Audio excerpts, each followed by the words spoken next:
Merit స్కాలర్షిప్లు, అత్యాధునిక వసతి సౌకర్యాలతో భోజనాలు, బంపర్ ఆఫర్లతో 50 కోర్సుల్లో సీట్లు గ్యారంటీ ప్రకటించింది మన కాంచీ యూనివర్సిటీ. ప్రముఖ కంపెనీల్లో ప్లేస్మెంట్ అవకాశాలు. ఇంకెందుకు ఆలస్యం? వెబ్సైట్ ని సందర్శించండి. వివరాల కోసం నంబర్లకు కాల్ చేయండి. ఇదా రాజ్యాంగ స్పిరిట్? ఇదా ఆర్టికల్ 14-15 చెప్పింది? ఇదా ఆర్టికల్ 25 చెప్పింది? మత స్వేచ్ఛ అందరికి ఉంటుంది, వీళ్ళకు ఉండదా? సమానత్వం అని మాట్లాడుతున్న వాళ్ళు మమ్మల్ని అణగదొక్కడానికి నిర్ణయాలు తీసుకుంటారా? ఇదేం పద్ధతి? నాటి నుంచి నేటి వరకు అదే కొనసాగుతుంది. ఇకపోతే నేను ఒక విజ్ఞప్తి చేస్తున్నా. నేను హిందూ మందిరాల్లో ముందు, హిందూ దేవాలయాల్లో కేవలం బ్రాహ్మణులనే పూజారులుగా చేసే వ్యవస్థ రద్దు కావాలి.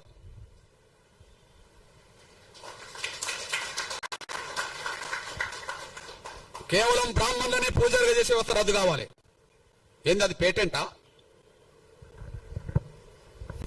ఎందుకు రద్దు కాదు? ఈ రాజ్యాంగంలో ఏదైనా రద్దు చేయవచ్చుగా. ఈ రాజ్యాంగం ఈ దేశంలో కుల వ్యవస్థ వద్దనుకుంటే రాజ్యాంగం రద్దు చేస్తుంది కదా. పార్లమెంట్ బిల్లు పాస్ అవుతే రద్దు అవుతుంది కదా. దానికి అనుగుణంగా రాష్ట్రపతులు ఆర్డర్లు తీయవచ్చు కదా. ఎందుకు రద్దు కాదు? ఎందుకు రద్దు కాదు? నేను అంటున్నా, ఈ దేశ హిందూ దేవాలయాల్లో భక్తులు అన్ని వర్గాల వాళ్ళు ఉన్నప్పుడు పూజారులు మాత్రం బ్రాహ్మణులు మాత్రం ఎందుకు ఉండాలి? వెంకటేశ్వర స్వామిని నమ్ముకున్న వాళ్ళు హిందూ సమాజంలో అన్ని వర్గాల వాళ్ళు ఉన్నారు. రాముణ్ణి నమ్ముకున్న వాళ్ళు హిందూ సమాజంలో అన్ని వర్గాల వాళ్ళు ఉన్నారు. ఓకే, కృష్ణుడిని నమ్ముకున్న వాళ్ళు, ఇతరులు నమ్ముకున్న వాళ్ళు అన్ని వర్గాల్లో ఉన్నారు కదా. దేవుడి దగ్గర, గర్భగుడి దగ్గర పూజా వృత్తి చేసే కాడ బ్రాహ్మణులు ఎందుకు ఉండాలి? వాళ్ళు ఏమైనా దైవదూతలా?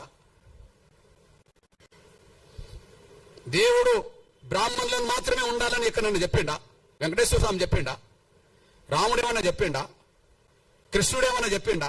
ఇంకెవరైనా చెప్పిండ్రా? హిందూ దేవాలయంలో బ్రాహ్మణులు మాత్రమే పూజారులు ఉండే వ్యవస్థ రద్దు కావాలా? నా డిమాండ్. యుగ యుగాలుగా, తరతరాలుగా ఆ మంత్ర దీక్షతో, ఆ నిష్ఠతో ప్రతినిత్యం కూడా ఒక నిష్ఠాబద్ధమైనటువంటి జీవితాన్ని, నియమబద్ధమైనటువంటి జీవితాన్ని గడుపుతూ సేవలు చేయాలి అనేది ఋషుల యొక్క ఆదేశం.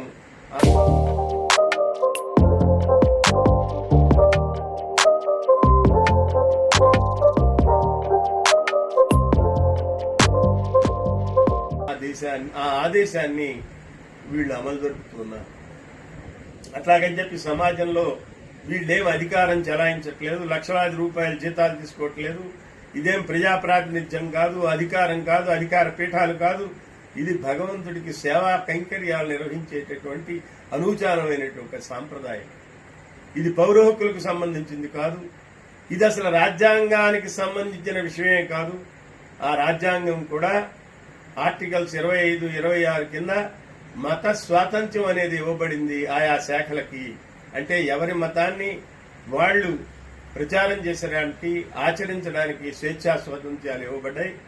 అట్లాగే ఆర్టికల్ 26B కింద ఆయా మత శాఖలు వాళ్ళ యొక్క విషయాలని వాళ్ళు నడుపుకోవడానికి రిలీజియస్ డెనామినేషన్స్ కి వాళ్ళ శాఖల్ని మెయింటైన్ చేసుకుని వాళ్ళ శాఖలకు సంబంధించినటువంటి మంత్రాధికారాలని నిర్వహించుకోవడానికి, దేవాలయాల్లో అర్చనాధికారులు నిర్వహించడానికి స్వేచ్ఛ అనేది రాజ్యాంగబద్ధంగా ఇవ్వబడింది. దేవాలయాల్లోకి దర్శనం అంటారా?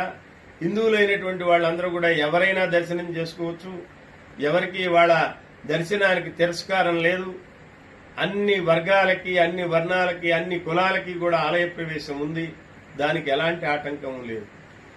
కానీ హిందూ సమాజం మంత్ర స్వచ్ఛతకి, సుస్వరయుక్తమైన మంత్ర పఠనానికి, పారంపర్యమైనటువంటి నిష్ఠా నిబద్ధతలు కావాలి అని చెప్పినటువంటి ఋషుల యొక్క సాంప్రదాయాల్ని గౌరవిస్తూ ఈ అర్చకత్వం అనేది అనూచానంగా ఆ విధంగా కొనసాగుతుంది.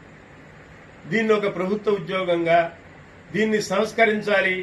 ఇది అన్ని వర్గాల వాళ్ళకి, అన్ని వర్ణాల వాళ్ళకి వాళ్ళ యొక్క ఆహారపు అలవాట్లతో, వాళ్ళ సాంప్రదాయాలతో, సంస్కృతితో సంబంధం లేకుండా వాళ్ళ యొక్క దక్షతతో, వాళ్ళ యోగ్యతతో, వాళ్ళకి మంత్రాలు వచ్చా రావా, సుస్వరయుక్తంగా చదవగలరా లేదా, వాక్శుద్ధి ఉందా లేదా, స్వచ్ఛత ఉందా లేదా అనేటటువంటి విచక్షణ లేకుండా చేసేటటువంటి ఒక ప్రభుత్వ ఉద్యోగం మాత్రం అర్చకత్వం కాదు. ఈ అర్చకత్వం అనేటటువంటిది అనేక వేల సంవత్సరాల నుంచి ఋషుల యొక్క దార్శనికమైనటువంటి దృష్టి ఒక నిర్దేశం చేసి ఆగమ శాస్త్రాలను సృజిస్తే ఆ ఆగమ శాస్త్రాలని కాపాడుకుంటూ ఆ ఆగమ శాస్త్రాల ప్రకారం వాళ్ళ యొక్క జీవిక లేని పరిస్థితుల్లో కూడా బిచ్చమెత్తి ఆర్థికంగా దయనీయమైనటువంటి పేదరికాన్ని అనుభవిస్తూ కూడా ఇవాళ దేవాలయాలను అంటిపెట్టుకుని అర్చనాధికారులు నిర్వహిస్తున్నారు.